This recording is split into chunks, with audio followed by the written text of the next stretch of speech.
Good morning. Hope everyone's having an amazing day today.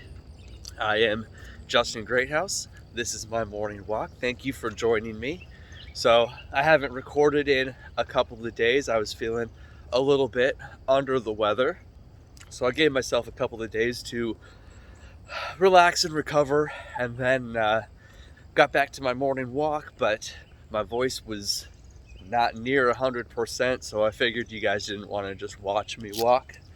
So I gave it a couple more days to let my voice get back to normal before I started recording again. Um, so I'm back. Glad to have you join me. If this is your first time joining me, this is basically just me going on my morning walk, talking about things that I'm reading about or learning about or that are important to me and on my mind. So with that, I have recently been trying to put together an article for a blog post about a digital detox. So I've been reading a lot about digital detox and learning a lot of things that, I think a lot of people kind of know in the back of their head. They don't think about it. It's not at the forefront. So that's especially true for me. Um, I'm looking at trying to change some things about the way that I operate on a day-to-day basis, because I know that I spend way too much time on social media, either just mindlessly scrolling or looking through stuff or trying to produce, material to put out and try to help build my brand. So I need to be more intentional myself about what I'm doing online and when I'm doing it and how useful that is. But anyway, let's hop right into it. So like I said, I've been reading a lot about digital detox and spending less time on electronics, especially with the mindless scrolling. So uh, the first thing I wanted to talk about is how similar to drug usage electronic addiction can be.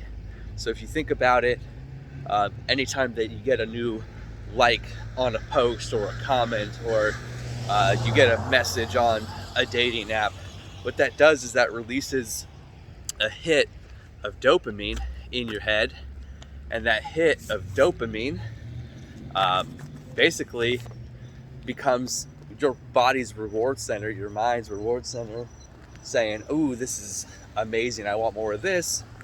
And so you get addicted to it. And it's the same thing that happens with a drug user. When they take a hit of their drug, their body gives them a little bit of dopamine, and then all of a sudden the body craves that dopamine hit, and they need more drugs to keep feeling good about themselves, and it becomes an addiction. But what is a digital detox? So a digital detox is time away from all your electronics, laptop, phone, uh, Kindle, whatever it may be. It's just breaking away for a period of time, and it can be an hour, 2 hours, 2 days, a week. Whatever you think that you need can be good for you. So my recommendation is to start off with something small, unless you have a really bad addiction. Maybe then break free for a couple of days, and then get back to normal life. Now, I understand it. Everybody's lives depend on using their phone, their laptops, their electronics. A lot of us work using a computer. A lot of us communicate primarily through our cell phone. We spend a lot of time on electronics, but if you have the ability to just take a weekend away, let your family know, I'm going to be tech free this weekend, or go visit somewhere where you can just totally unplug for a couple of days, it'll have amazing benefits for you. It's shown to improve your mental health by quite a bit. It also reduces your stress levels once you give into it. So initially, what they found is a lot of people have a hard time with the stress because they're worried about what they're missing on social media. They're what's happening? What am I missing? an important email might have came in, my aunt might have gotten sick. You never know. And so a lot of people get an anxiety about not constantly being connected, but they found that goes away after a day or two, and people start to relax and be okay. And then when they do get back to their phone, what they notice is they didn't miss anything. And so that's a freeing effect all in itself, to realize you could be away for a couple of days and you don't miss anything important, and that your life is still just as good as it was before. First thing that you could do is set time boundaries. So schedule time that you allow yourself to spend time on your phone, whether it's playing a game or scrolling mindlessly or anything like that. Or you can schedule time away from your phone, like tech-free time. So a couple good things that you can do with that: you can take a class that is in person, like a cooking class where it has to be hands-on, tech-free, because a lot of classes nowadays are digital classes where you're sitting on a computer and you're watching a digital course, or you're taking notes on a laptop. If you can take a class that is in person, hands busy, tech-free, that would be great. Martial arts is another good one. You can take a martial arts class or a fitness class, anything like that. Keep yourself busy, keep yourself away from technology, buy yourself some time, have an amazing experience. Next one, you can play board games. So I've got 2 little girls. They love to play board games.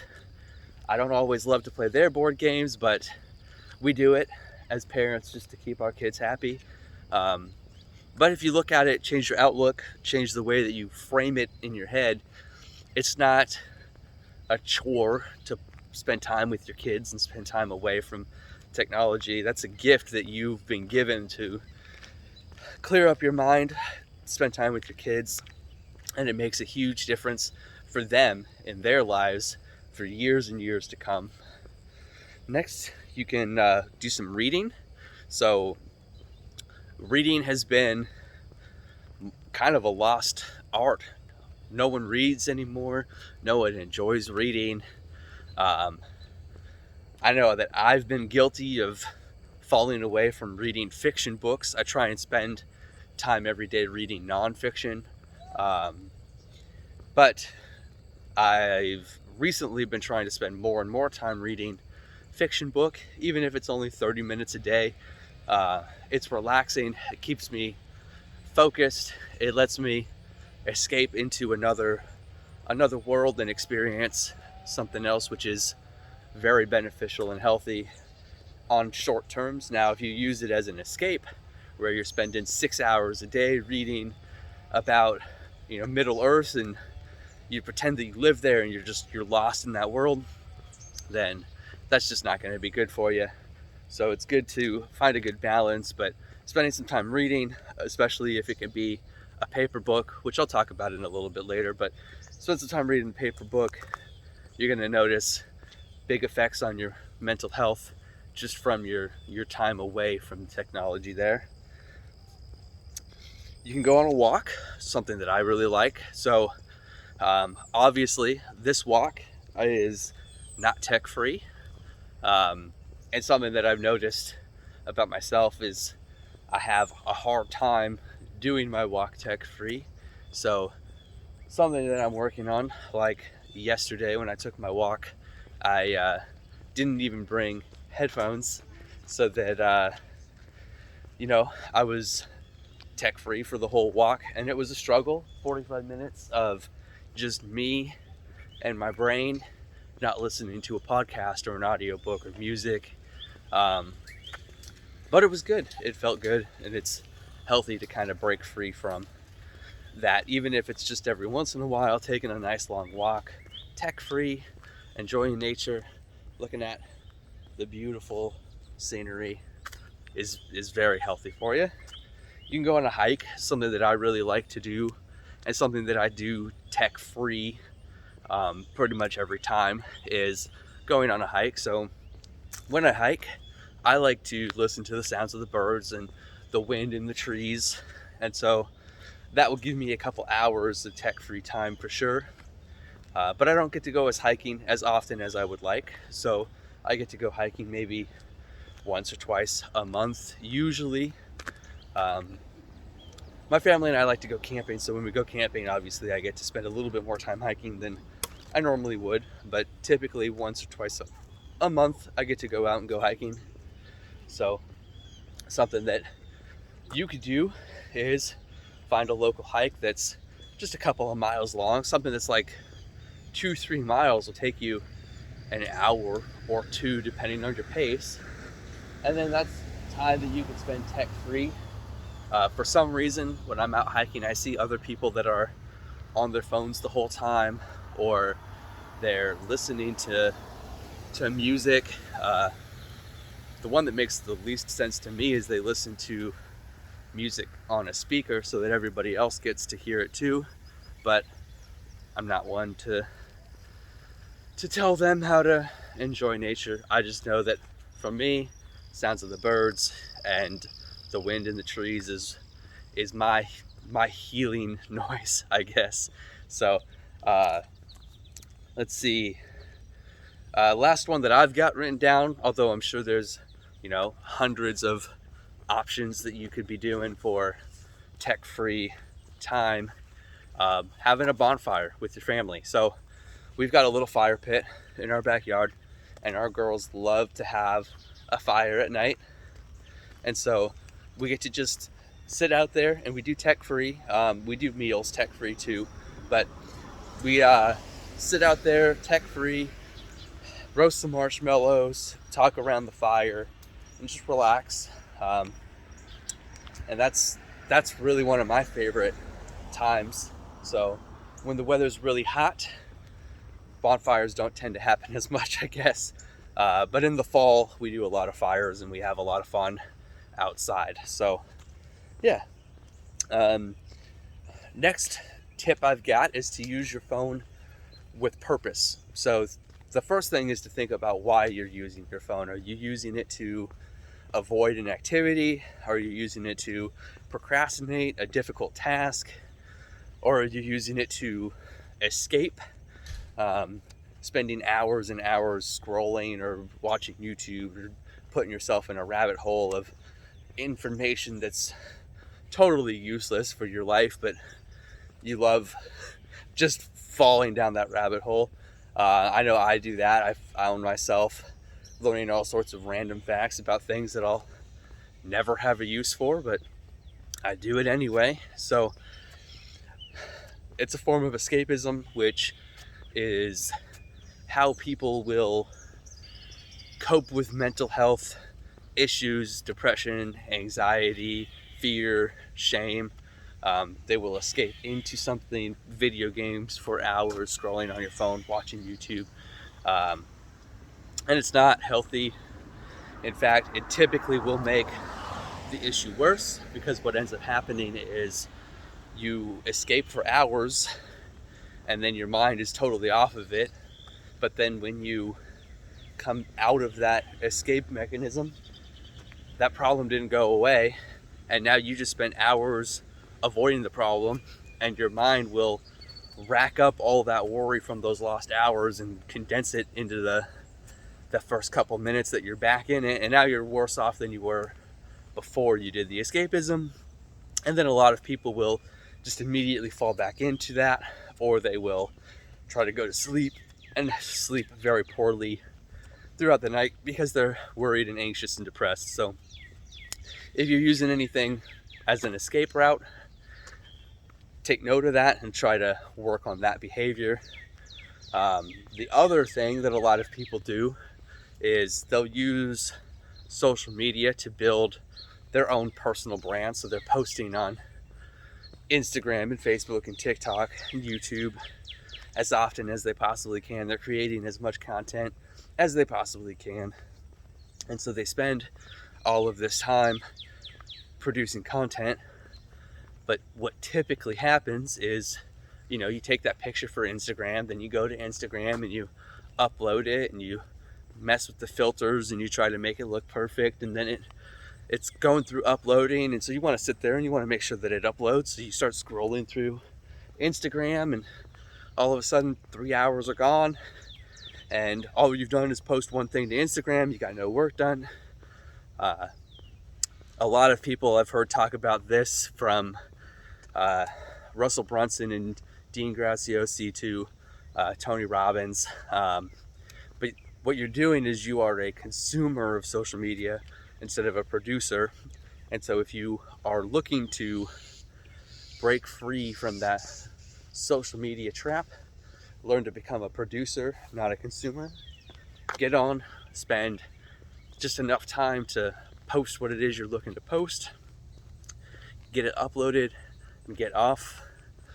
This is something that I've gotten better at. I do not spend a whole lot of time on social media, with the exception of maybe my Facebook group that I run. I do post in there fairly often and spend some time in there looking at what other people are posting. So, but that's one of the only things, and that's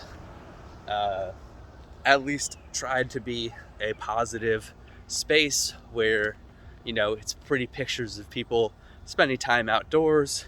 It's people talking about how being outdoors is good for their mental health and supporting them. So it's a positive space.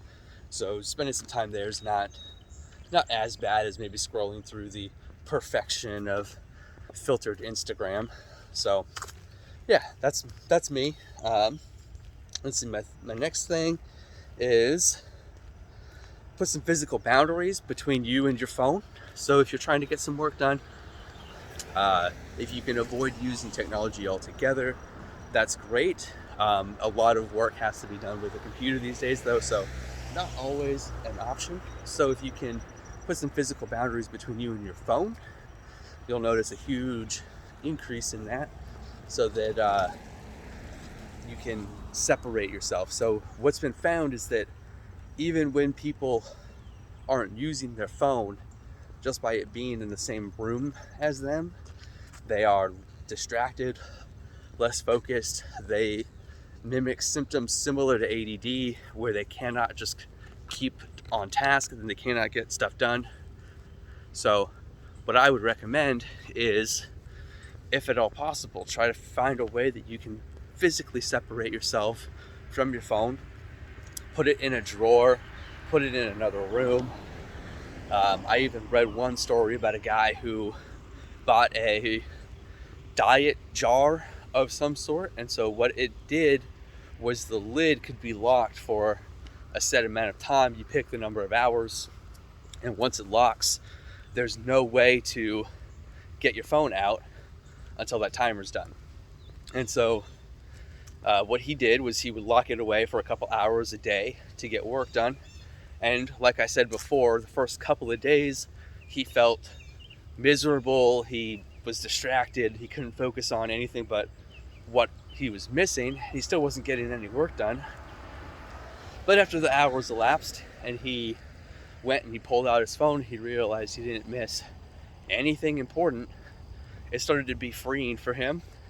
And so he started looking forward every day to when he got to lock his phone away, because he was getting more work done and he was more productive and he was more happy because he was disconnected from that social media constant inflow of information. So big help for him was to lock it away. That's a little extreme for a lot of people, but if you find yourself with a really bad addiction, that could be a helpful thing to look into. I think he got it on Amazon and it was like $45, something like that. And he has been able to get much more work done on a daily basis. So to me, that sounds like it's worth the investment if that's something that you struggle with as well.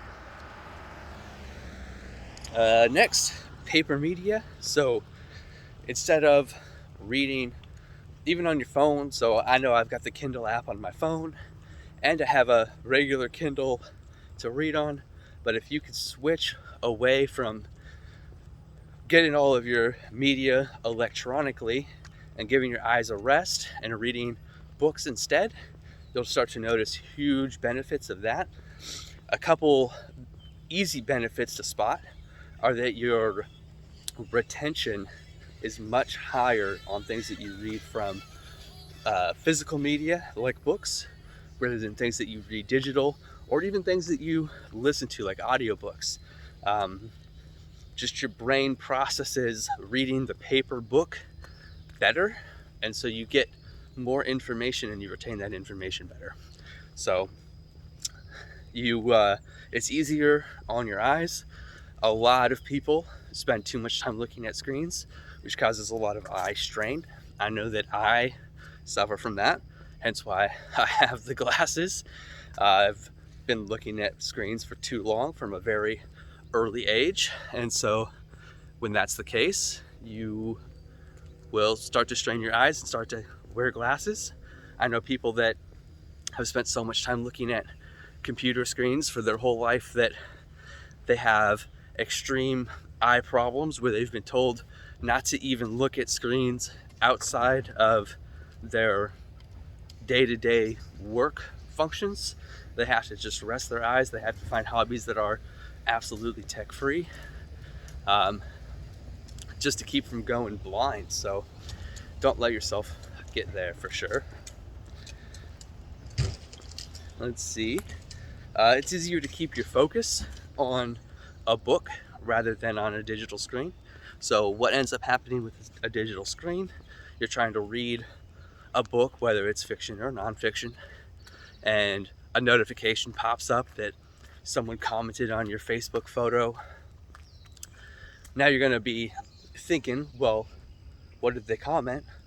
And even if you're trying to keep focused on what you're reading, that thought's going to keep nagging in your head. What did they comment? What did they comment? And then you're eventually going to end up clicking away, going to read what they wrote, and then scrolling through Facebook, and chances are you're not going to make it back to your book, or if you do, it's going to be much later and your focus won't be there.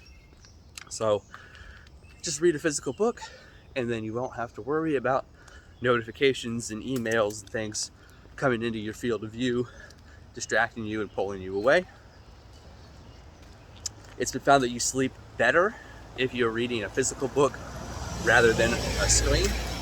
One of these things is blue light. So phones have an option where you can turn off filter out the blue light. Even glasses nowadays have blue light filters that can be built into them. But excuse me. But they found that looking at screens and that blue light wakes your mind up and makes it much more difficult to fall asleep, similar in effect to caffeine. If you have caffeine in the afternoon, even if it's no longer affecting your system, really, you're going to have a harder time falling asleep, staying asleep, and you're not going to get as restful of sleep just because it was in your system and the way that it affects your brain. So reading a book avoids that blue light issue and lets you get some better sleep and some more restful sleep, which just affects the rest of your day. How you start your day depends on the sleep you got the night before, and how effective you are in the day depends on your focus throughout the day, which is typically also based in how well you slept the night before. You also get more joy. They've done studies where people are happier from holding a physical book, getting the smell of the paper, and all of that, versus people that read digital books. There's something built in to our brains that elicits joy from picking up a book, flipping through the pages, and getting that smell up your nostrils. So lots of benefits to reading physical books. Not always easy to get started with in today's digital world, but you'll find that immediately, I would say probably in 2 days, maybe 3 days, you're finding a new love for reading physical books again, and you can get addicted to that instead of scrolling through social media, and you will be much happier and much healthier. The last tip I've got for digital detox is to use apps. So there's lots of apps that you can add on your phone for time management that will give you warnings when you're spending too much time on social media or too much time distracted. They will put up notifications that you've exceeded your time limit. They will block apps for certain time periods so that you can say, I don't want access to TikTok from noon to 3 p.m. and it will not let you access it no matter what you do. Even if you restart your phone, it will keep you locked out. So a lot of really cool apps out there. I was reading about one that basically it will give you a notification when you exceed your time limit, and if you try to ignore that notification, it will just start popping up screens all over your device, and then it'll be almost impossible to use your device. And after a couple of days of dealing with that, you will eventually just say, all right, it's not worth it to try to fight this app, and you will either disable the app, which hopefully you won't do because you're trying to figure out how to break free of a digital addiction, or you'll just start giving in and following through and listening to what your app is saying. It's time to get off and do some other things.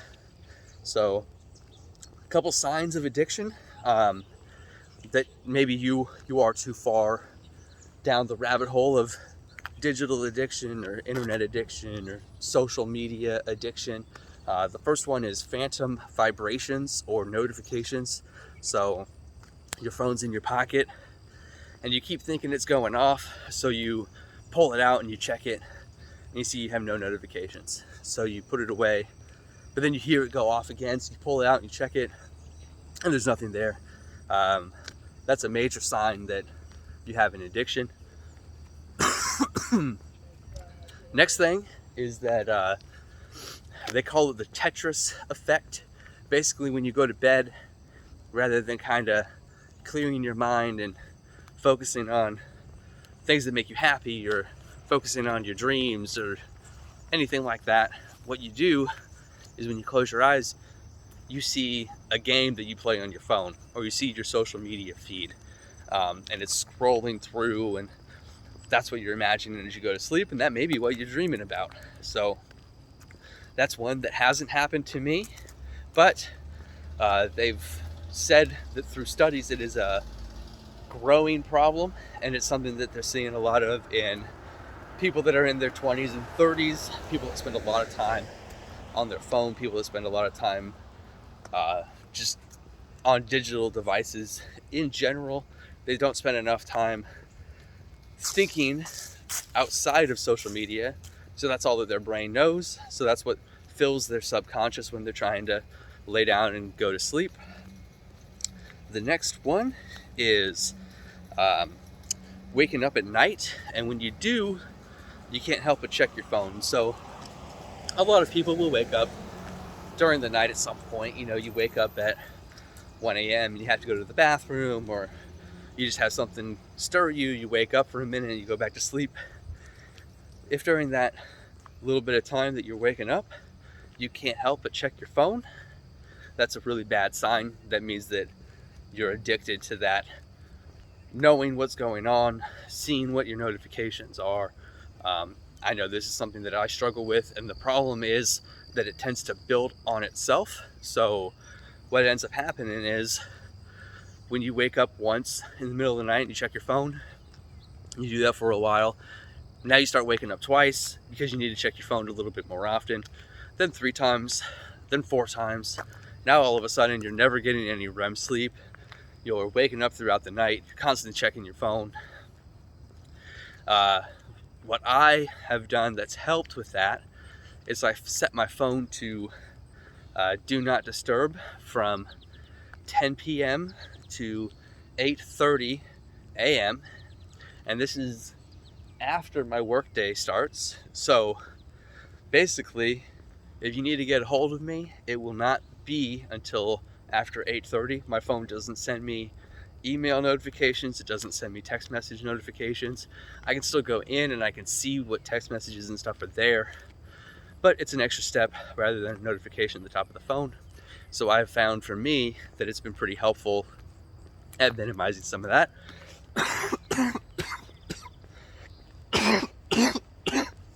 Ooh. Like I said, I wasn't feeling 100%. I'm still not all the way over it, but I at least have my voice back. So a couple things that are good for getting started is to figure out how to start having a tech-free morning. You can take 30 minutes to an hour in the morning away from your phone before you check it at all. So when you first wake up, don't pull it out and check it. Keep it set aside. Start going through your morning stuff. Come back 30 minutes to an hour and then start looking at it. That'll start creating the habit of not checking it right away. Eventually that'll bleed over into your sleep. If you're having that issue where you're waking up and checking it in the night, you'll start to train yourself. You don't need to check it all the time, and you'll start to notice great effects. So my recommendation is take that 30 minutes to an hour, exercise for a little while, go on a walk, go on a walk, or read a book. So that gives you some time away from your phone, some time away from social media, and that you get to focus on you, focus on starting your day off right, and focus on going the right direction away from technology. So another thing I just wanted to touch on is self-esteem. So a lot of people will spend a lot of time on social media and it'll hurt their self-esteem because what they're seeing is other people's highlight reel. You only see the nice cars and the fancy homes and the vacations.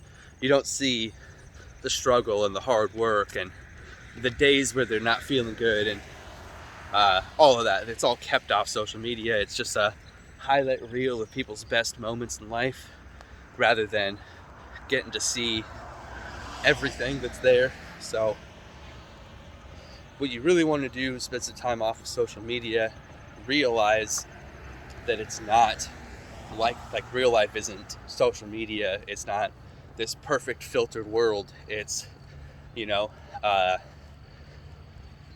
real life, I guess. So social media really affects your self-esteem because you see only the best of other people. You never see the true lives, and you start comparing yourself to other people's perfect.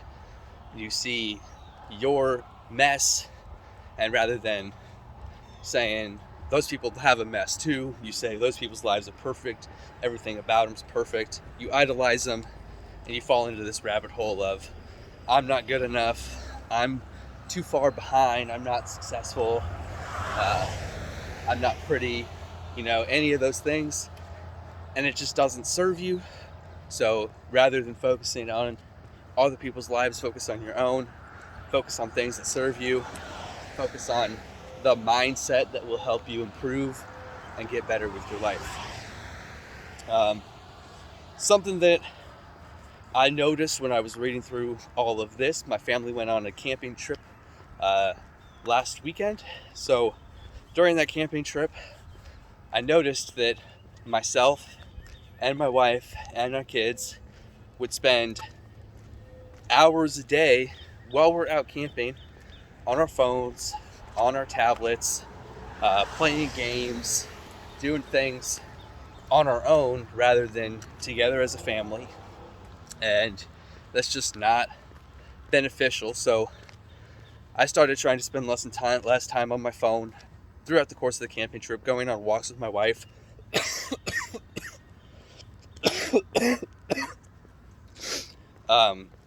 Spending time with my kids, sitting around the campfire, telling stories, reading a physical book rather than my Kindle, which I brought both. So I did spend some time reading my Kindle. Then I switched over to a paper book. Much happier with the paper book during the camping experience. Then we met some of our camping neighbors, got to spend time with them, talking and chit-chatting away from technology, have a campfire with them, and just spend time as a family rather than spending time on technology.